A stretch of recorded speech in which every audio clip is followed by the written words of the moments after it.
je m'appelle Alban, j'ai 41 ans et je suis explorateur depuis une bonne dizaine d'années et à l'origine j'étais moniteur de plongée. Et j'ai fait plusieurs expéditions et je suis plutôt spécialisé dans le monde polaire, donc Antarctique et encore plus Arctique. Voilà, donc j'ai eu la chance de faire des expéditions au pôle Nord, au Groenland, au nord du Canada, un peu partout. Donc et je suis amoureux du monde polaire. Aventurier, donc forcément aussi chercheur. Quelle était l'origine de ta passion dans cet univers? Pourquoi le milieu polaire? En fait, moi, à l'origine, je suis moniteur de plongée et j'ai eu une école de plongée en Savoie, une école de plongée sous glace. Et pendant une quinzaine d'années, j'ai emmené des gens plonger sous la glace. Et au fur et à mesure du temps, je suis tombé amoureux du monde polaire et du monde de la glace. J'ai appris à la découvrir et je l'ai vu qu'à force de plonger, j'ai vu qu'en fait la glace, eh bien, elle changeait de couleur, de relief et puis elle vivait. Et après j'ai voulu la découvrir un peu partout dans le monde entier. Donc je suis parti voilà, Groenland, Canada, Sibérie aussi, au lac Baïkal. Et puis j'ai voulu découvrir la glace et je me suis aperçu qu'en fait la glace ne fait pas le même bruit, le même son, suivant où on est. Elle n'a pas forcément la même couleur, le même relief également. Et je me suis dit, mais la glace en fait elle est passionnante. Et c'est pas juste de la glace qu'on met dans son pastis. La glace, c'est aussi quelque chose qui raconte notre histoire avec les carottages. Quand on fait les carottages en Antarctique, eh ben, nous, on revient sur le climat du passé. Et en même temps, donc, elle est hyper solide, mais hyper fragile puisqu'elle joue sur le climat du futur. Et ben, elle m'a passionné et j'en suis tombé amoureux de ce monde polaire. Lors d'une précédente vidéo, tu avais dit qu'en fait la glace, parce que tu as vécu aussi des moments de solitude, tu parlais même aux éléments de la nature. Pour toi, c'est vivant, quoi. Enfin, c'est même pas pour toi, c'est vivant, quoi. Ah oui, complètement, la nature elle est vivante, la nature c'est une œuvre d'art et ma dernière expédition, donc je suis parti plus de 2 mois en solitaire sur la banquise arctique où je me suis retrouvé seul sur cette immensité glacée et donc à un moment il faut parler aussi, hein, donc je réfléchissais beaucoup, je me parlais au fond de moi-même, mais je parlais et d'une à mon matériel, voilà, donc je les engueulais de temps en temps quand ça allait pas, mais on était une équipe donc on s'entraidait et puis je remerciais la nature. Déjà de me laisser en vie d'un côté, mais aussi de m'offrir tous ces moments extraordinaires, tous ces moments magiques de lumière, de couleurs, mais aussi elle m'a appris à me connaître aussi, elle m'a aidé à me connaître encore plus que ce que je savais de moi avant. Ouais. C'est-à-dire que lors de tempêtes ou des choses comme ça, j'ai découvert une nature qui pouvait être bienveillante, mais en même temps très violente, et je la remerciais ou je lui parlais bien sûr régulièrement. Ouais. Alors tout à l'heure, hors caméra, tu me parlais justement du mode de vie, notamment des unités qui s'est modifié depuis ces 10 dernières années. Est-ce que tu peux nous en parler justement?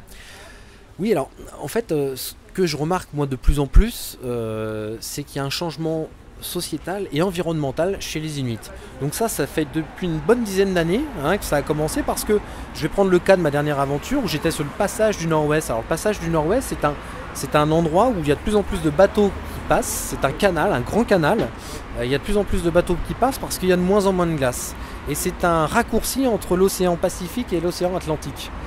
Donc il y a forcément de plus en plus de bateaux qui arrivent et donc de plus en plus de touristes. Et ces touristes, il faut les loger, donc il y a de plus en plus aussi d'hôtels de temps en temps.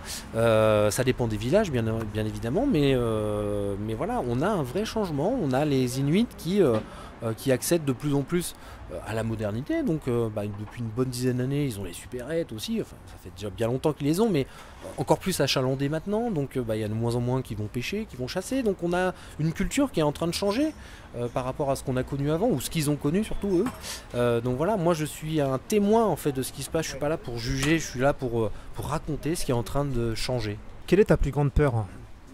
Ma plus grande peur, c'est de plus avoir de rêve.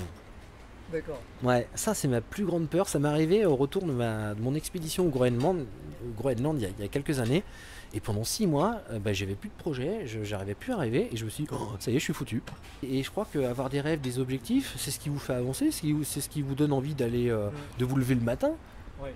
C'est pas juste se lever ou vivre pour vivre. Non, moi j'ai pas envie de subir ma vie, j'ai envie de la vivre, ma vie à donf comme j'ai envie, quoi. C'est la fête, c'est open bar. Est-ce que tu aimerais remercier des personnes qui ont cru en toi, encouragé et qui t'ont fait devenir ce que tu es actuellement, quoi? J'ai envie de remercier beaucoup de personnes, malheureusement je peux pas le faire là, mais je vais commencer au moins par mes parents parce que quand j'ai loupé le bac, en fait j'ai fait un peu mon rebelle donc j'ai pas eu le bac et mes parents, mon père était là, ma mère était là, réunion voilà, dans la salle à manger et mes parents m'ont dit à un moment bon qu'est-ce que tu veux faire? Et je leur ai dit moniteur de plongée et ils m'ont dit ok et bah vas-y. Et ils m'ont donné cette chance d'être capitaine de mon propre navire. Ils m'ont pas dit bah refais tes études, refais ci. Ils m'ont dit bah t'as envie de le faire, ok on croit en toi, vas-y lâche-toi. Ouais. Donc je pense que c'est d'abord mes parents que je vais remercier, ouais. Et puis après, il y a tellement de gens, mais les gens, ils le savent, ceux que j'ai envie de remercier, ils le savent très fort. Un mot de la fin, un dernier mot pour nos internautes, ce que tu veux quoi. Faut se lâcher dans la vie, faut pas avoir peur d'oser de faire les choses parce qu'il y a jamais d'échec, ça on le dit souvent, mais j'y crois, c'est-à-dire que non, on se plante, bah moi je me suis planté sur 2-3 trucs, voire sur plein de choses dans ma vie, mais en fait je me suis pas planté, j'ai appris à chaque fois et puis j'essaie de faire mieux et puis j'essaie de faire peut-être différemment, mais ouais, il faut croire en soi et pas écouter les gens négatifs parce qu'ils ont toujours des problèmes pour chaque solution et ça me fatigue. Exactement. Il y a plus de solutions que de problèmes en fait. Ouais, alors qu'en fait, s'il n'y a pas de solution, c'est qu'il n'y a pas de problème. C'est ça. Voilà. Sur ce, Alban, je te remercie infiniment pour ton partage et puis continue à partager ce que tu réalises quoi. Et bah c'est gentil. Merci beaucoup, merci Steven. Merci à toi.